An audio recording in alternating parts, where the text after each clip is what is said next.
بسم اللہ الرحمن الرحیم۔ گمنام ہیروز کے معزز ناظرین و سامعین، السلام علیکم۔ ڈاکٹر محمد انیب سلیمی کے ساتھ آپ سن رہے ہیں دیوتا۔ آئیے بڑھتے ہیں کہانی کی جانب۔ اب سارا کھیل میری سمجھ میں آ گیا۔ اینجلا جھوٹ موٹ میرے بچے کی ماں بننے کا دعویٰ کر رہی ہے۔ اس کا باپ مجھے دھمکیاں دے رہا ہے کہ اس کی عزت نہیں رکھی جائے گی، اس کی بیٹی سے شادی نہیں کی جائے گی تو وہ میرے بزنس کے اہم راز فاش کر دے گا۔ وہ کہتے کہتے چپ ہو گیا، سوچنے لگا۔ میں نے پوچھا، کیا بات ہے؟ میں اس مکار عورت سے کبھی شادی نہیں کروں گا، لیکن اس کا باپ میرے کاروبار میں رازدار ہے، وہ اپنی دھمکی پر قائم رہے گا۔ اس کا بھی کچھ نقصان ہوگا، لیکن اس سے کئی گنا زیادہ نقصان میرا ہوگا اور وہ مجھے ضرور نقصان پہنچائے گا۔ میں کہہ چکا ہوں 2 گھنٹے بعد تمہیں اس سے نجات مل جائے گی، وہ کبھی نقصان نہیں پہنچا سکے گا۔ اس نے حیرانی سے پوچھا، کیا تم اسے ختم کر دو گے؟ میں خواہ کیوں اس کی زندگی سے کھیلوں؟ میں نے جو کچھ بیان کیا ہے اس کے بعد بھی کچھ حقائق ہیں جنہیں تم نہیں جانتے۔ میرے دوست، میری جان، جلدی جلدی بتاؤ، تم نے تو میری زندگی میں آتے ہی دشمنوں کا پانسا پلٹ دیا۔ قصہ یوں ہے کہ جب تم اینجلا سے شادی کر لیتے تو وہ شادی کے دوسرے یا تیسرے دن زینے کے اوپر سے جان بوجھ کر گرتی۔ تم پھر اسے لیڈی ڈاکٹر کے پاس لے جاتے اور وہ رپورٹ دیتی کہ بچہ ضائع ہو چکا ہے۔ وہ دانت پیس کر بولا، معلوم ہوتا ہے مکاری ان باپ بیٹی پر آ کر ختم ہو گئی ہے۔ اور آگے سنو، اینجلا کے باپ نے تمہارے لیے ایک ایسی دوا رکھ چھوڑی ہے جو دماغ پر اثر انداز ہوتی ہے۔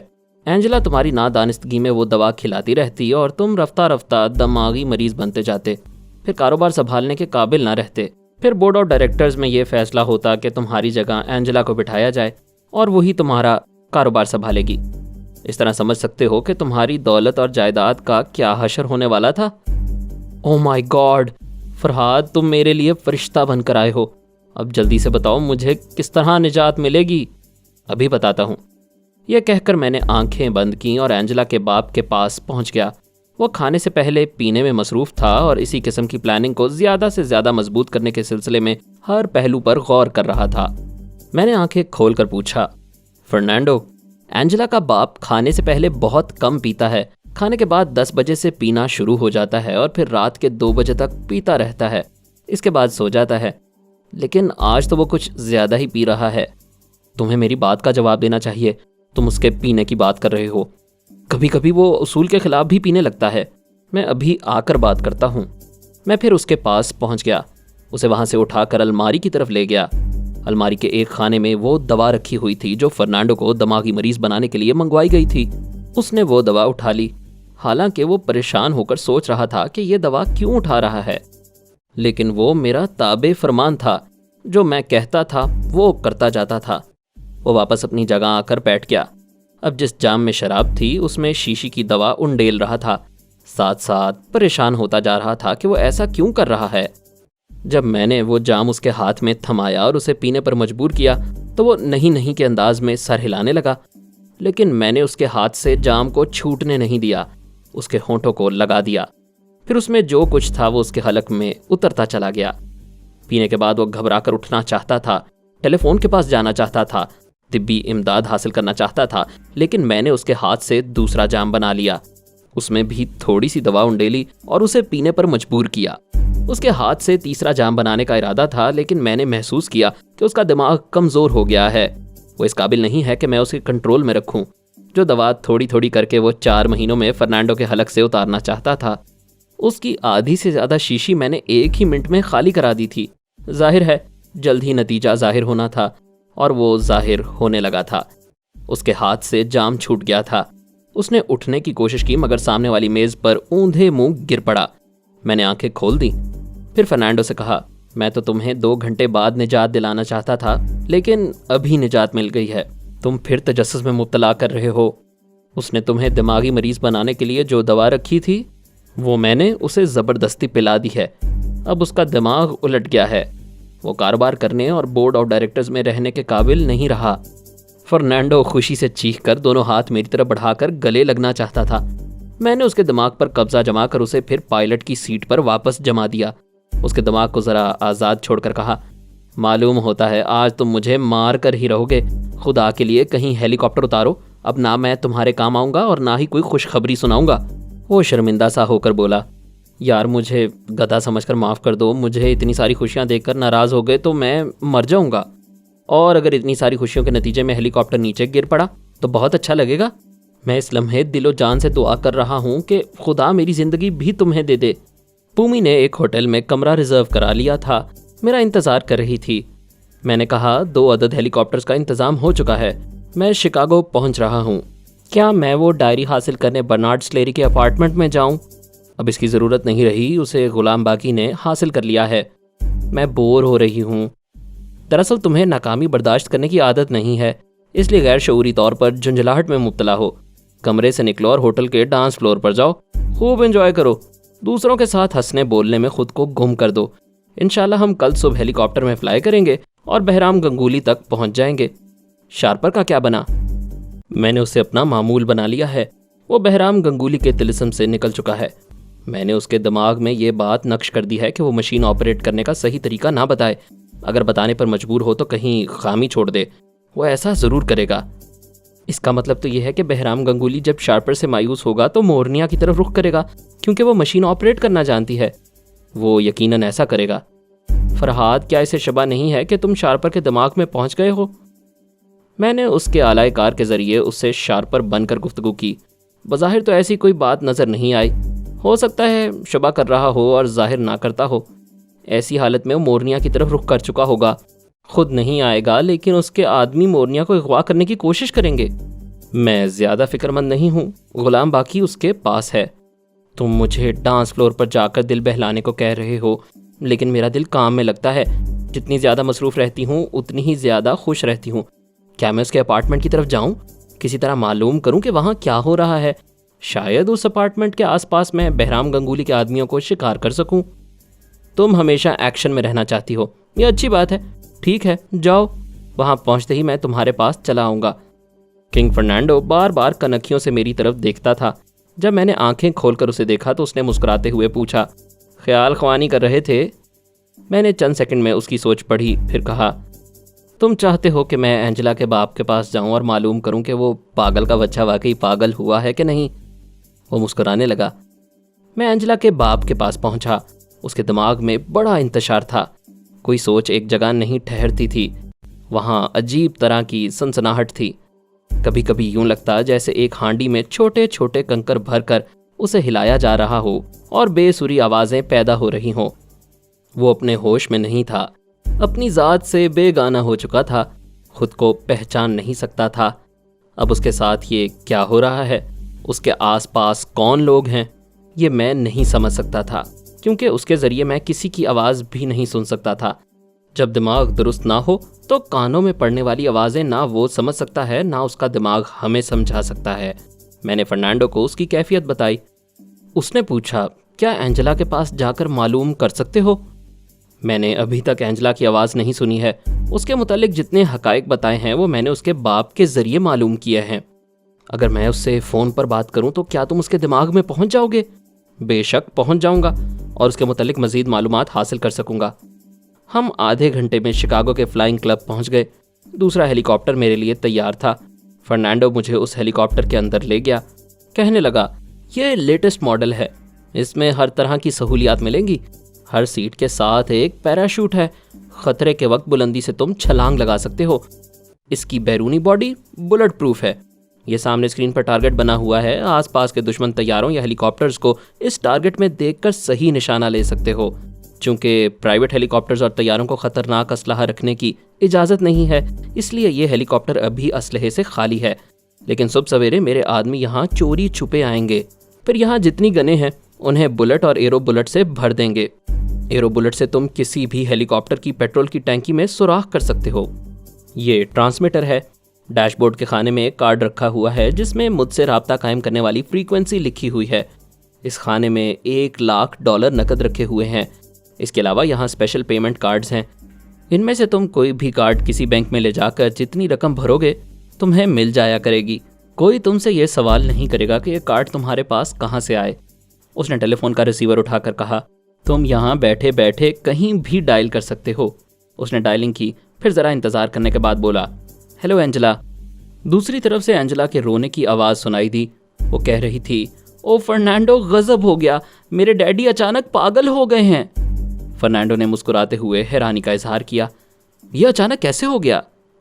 پتہ نہیں، جہاں وہ بیٹھ کر شراب پی رہے تھے وہاں ایک ایسی دوا رکھی ہوئی تھی جو استعمال کرنے کے بعد دماغ پر برا اثر ڈالتی ہے۔ کئی ملازموں نے ڈیڈی کو بڑی مشکل سے قابو کیا، پھر ڈاکٹر نے آ کر معائنہ کیا، اب انہیں ہسپتال پہنچا دیا گیا ہے۔ میں وہاں جانے والی ہوں، کیا تم آ رہے ہو؟ فرنینڈو نے جواب دینے سے پہلے میری طرف دیکھا۔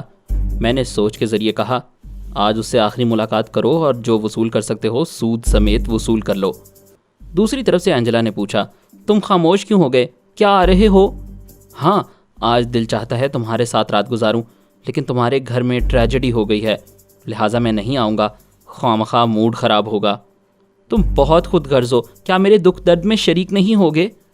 شریک تو ہو جاؤں گا، لیکن تمہارے پاس آ کر دل قابو میں نہیں رہے گا۔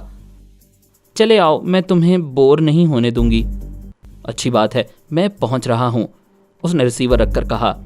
تمہارے کہنے سے میں نے اس کے پاس جانے کا وعدہ تو کر لیا ہے، لیکن تمہیں چھوڑ کر کیسے جاؤں گا؟ میں کہیں بھاگا نہیں جا رہا ہوں، پھر ملاقات ہوگی، ابھی ڈسٹرب نہ کرو، میں ضروری معلومات حاصل کر رہا ہوں۔ میں اینجلا کے پاس پہنچ گیا۔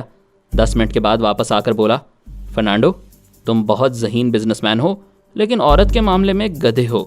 یہ تو میں پہلے کہہ چکا ہوں، جو غلطی ہو گدھا سمجھ کر معاف کر دو۔ آخر بات کیا ہے؟ تم اینجلا کی باتوں میں آ کر اس کے باپ پر اندھا اعتماد کرنے لگے تھے۔ اس نے اب تک $5 کروڑ کا غبن کیا ہے۔ اس کالے دھن کو اینجلا نے ایسی جگہ چھپا کر رکھا ہے جہاں کوئی نہیں پہنچ سکتا۔ کیا تم بھی نہیں؟ میں تو پہنچ چکا ہوں۔ وہ پھر خوشی سے کانپتے ہوئے دونوں بازو پھیلا کر مجھ پر آ کر لد گیا، اپنی دانست میں گلے مل رہا تھا۔ میں نے کہا، اب میں تمہیں کوئی خوشخبری نہیں سناؤں گا۔ وہ جلدی سے الگ ہو کر بولا، کیوں، مجھ سے کوئی غلطی ہوئی ہے؟ تم بے قابو ہو جاتے ہو، یہاں سے خوشی خوشی ہیلی کاپٹر میں جاؤ گے، راستے میں اگر کسی نے کوئی اچھی بات سنا دی تو جان سے جاؤ گے۔ خدا کا شکر ہے کہ میں بخیریت زمین پر پہنچ چکا ہوں۔ نہیں، میں وعدہ کرتا ہوں اب خود کو قابو میں رکھوں گا۔ کیا میری اتنی بڑی رقم مجھے واپس مل جائے گی؟ تم یہاں سے اپنی رہائش گاہ میں جاؤ گے، وہ اپنے بریف کیس میں تمہاری رقم لے کر خود تمہارے پاس آئے گی اور تمہارے حوالے کر دے گی۔ وہ بچوں کی طرح تالیاں بجا کر ہنستے ہوئے بولا، یعنی تم اسے ٹیلی پیتھی کے ڈنڈے مار مار کر میرے پاس پہنچاؤ گے؟ ہاں، وہ اس کے علاوہ ایسے اہم کاغذات بھی لے کر آئے گی جنہیں دیکھ کر تم حیران رہ جاؤ گے۔ اگر وہ کاغذات اس کے پاس رہ جاتے تو تم بری طرح تباہ ہو جاتے۔ اس نے میرے بازو کو پکڑ کر جھنجھوڑتے ہوئے پوچھا، وہ کاغذات کیسے ہیں؟ میں نے اس کے ہاتھ کو جھٹک دیا، پھر کہا، اب میں زوردار تمانچہ ماروں گا۔ ہمارے ملک میں گدھے کو ڈنڈے مارے جاتے ہیں، میں تمانچے پر اکتفا کر لوں گا۔ یار تم مجھے جوتے مار لو، مگر بتاؤ وہ کاغذات کیا ہیں؟ ابھی نہیں بتاؤں گا، یہاں سے چلے جاؤ، ورنہ خوشی کے مارے کسی حادثے کا شکار ہو جاؤ گے۔ وہ میرے ساتھ فلائنگ کلب کے دفتر میں آیا، وہاں اس ہیلی کاپٹر کو عارضی طور پر میرے نام کیا، کاغذی کارروائی ہوئی، اس کے بعد ہم باہر آئے۔ اس کی ایک شاندار مرسیڈیز کھڑی ہوئی تھی۔ اس نے کہا، یہ گاڑی تمہارے لیے ہے، میں دوسرے ہیلی کاپٹر میں جا رہا ہوں، مجھ سے رابطہ قائم کرتے رہنا۔ دیکھو، اگر مجھ سے ملے بغیر کہیں غائب ہو جاؤ گے تو میں تمہارا کچھ بگاڑ نہیں سکوں گا، لیکن تمام عمر تمہاری جدائی کا صدمہ سہتا رہوں گا اور شاید وقت سے پہلے مر جاؤں گا۔ میں نے مسکرا کر کہا، فرنانڈو، اتنے جذباتی نہ بنو، جاؤ اور اینجلا سے اپنی رقم اور اہم کاغذات وصول کرو، میں رابطہ قائم کرتا رہوں گا۔ وہ چلا گیا۔ میں نے کار کی اسٹیئرنگ سیٹ سنبھالی، پھر ڈرائیو کرتا ہوا اس ہوٹل میں پہنچ گیا جہاں پومی نے کمرہ ریزرو کروایا تھا۔ میں نے کاؤنٹر پر جا کر اپنا اور پومی کا فرضی نام پوچھا۔ کاؤنٹر کلرک نے چابی میرے حوالے کر دی۔ میں اس کمرے میں آ کر دروازے کو اندر سے بند کر کے بستر پر لیٹ گیا۔ یہ کمرہ پومی نے ہمارے لیے ریزرو کروایا تھا۔ مجھے پہلے اس کے پاس پہنچنا چاہیے تھا، لیکن ڈائری سب سے زیادہ اہم تھی، لہٰذا میں باقی کے پاس آ گیا۔ وہ مورنیا کو دیکھ رہا تھا۔ اس حسینہ کا گلاب جیسا چہرہ زرد پڑ گیا تھا۔ وہ تھک ہار کر سو گئی تھی۔ وہ سوچ رہا تھا، کیا انسان اسی کے لیے دیوانہ ہوتا ہے؟ کس طرح آتشی انار کی طرح بلندی تک چنگاریاں چھوڑتا ہے، پھر آہستہ آہستہ سرد پڑ جاتا ہے۔ یہ عورت کیا ہے؟ اس کے لیے مرد دنیا سے لڑتا ہے، اور یہ مرد ہے جس کے لیے عورت اپنا تن من سب کچھ ہار جاتی ہے، پھر گہری نیند سو جاتی ہے۔ میں نے اسے مخاطب کیا، باقی فلسفہ بعد میں سوچنا، وہ ڈائری کھولو اور مجھے پڑھ کر سناؤ۔ وہ ڈائری اٹھا کر کھولنے لگا۔ میں نے کاغذ اور قلم سنبھال لیا تھا۔ وہ پڑھ کر سنانے لگا اور میں سن کر لکھنے لگا۔ وہ بڑے کام کی ڈائری تھی۔ دنیا کی سب سے عجیب و غریب ایجاد کو آپریٹ کرنے کی ایک ایک تفصیل کو میری طرف منتقل کرتی جا رہی تھی۔ جب اس نے شروع سے آخر تک سب کچھ لکھوا دیا تو میں نے کہا، وہ شارپر کی ڈائری ہے، اس میں کچھ اہم یادیں لکھی ہوں گی، تم ورق الٹتے جاؤ اور پڑھتے جاؤ، میں سن رہا ہوں۔ وہ میری ہدایت کے مطابق ورق الٹ پلٹ کر کے پڑھنے لگا۔ اس تہہ خانے میں ٹرانسفارمر مشین کے علاوہ جو دوسری مشینیں رکھی ہوئی تھیں ان کے متعلق کچھ ٹیکنیکل باتیں لکھی ہوئی تھیں جن سے مجھے دلچسپی نہیں ہو سکتی تھی۔ میں نے کہا، باقی تم نے ٹرانسفارمر مشین کو آپریٹ کرنے کے سلسلے میں جو طریقہ کار مجھے لکھوایا ہے، صرف اتنے صفحات اس ڈائری سے نکال لو اور انہیں ابھی جلا دو۔ وہ فوراً ہی بستر سے اٹھ گیا۔ میں نے اسے ہدایت کی تھی اور وہ میری ہدایت کے حکم کو سمجھتا تھا، فوراً اس کی تعمیل کرتا تھا۔ اس نے وہ تمام کاغذات اس ڈائری سے نکال لیے، پھر باتھ روم میں جا کر انہیں جلایا اور اس کی راکھ کموڈ میں ڈال دی، پھر فلش کے ذریعے بہا دی۔ وہ اس کام سے فارغ ہو کر باتھ روم سے باہر آیا اور دروازے کو بند کیا، پھر بستر پر لیٹنا چاہتا تھا کہ اسی وقت محسوس ہوا جیسے کمرے کے دروازے کو کھولنے کی کوشش کی جا رہی ہو۔ اس نے سوچا، خطرہ ہے۔ میں نے کہا، تم درست سوچ رہے ہو، تم نے دروازے کو اندر سے لاک کیا ہے، باہر سے کوئی کھولنے کی کوشش کر رہا ہے۔ پہلے یہ بتاؤ، مورنیا کے متعلق تمہاری کیا رائے ہے؟ میرے آقا، اگر یہ مجھ سے وفا کرے گی تو میں ساری زندگی سے نبھا کروں گا۔